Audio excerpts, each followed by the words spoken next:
वो बेटा, मैं और तुम्हारी माँ रिदा को देखने हॉस्पिटल जा रहे हैं। अम्मी अब्बू, मैं भी आपके साथ ही चलूंगी।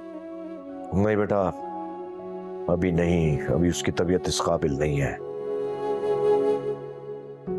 अस्सलाम वालेकुम। वालेकुम अस्सलाम।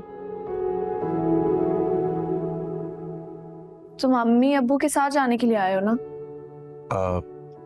मुझे तो कोई एतराज़ नहीं है इन लोगों के जाने पर, लेकिन एक्चुअली बाबा कह रहे थे कि पहले मैं अकेला जाके देख लूँ वहाँ क्या सिचुएशन। ताजन कई हद तक ठीक कह रहे हैं। क्यों चाचा जान, आप क्या कहते हैं?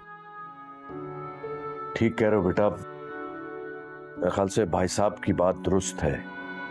ठीक है, तुम चले जाओ, और अगर कोई परेशानी हो रिदा की तरफ से तो प्लीज हमें फोन पे फौरन बता देना, हम आ जाएंगे। हैं? जी ज़रूर, मैं बता दूँगा। अल्लाह ताला मेरी रिदा की हिफाजत करे बस। आमीन या रब्बुल आलमीन। चले मैं फिर होकर आता हूँ। ठीक है बेटा, तुम जाओ।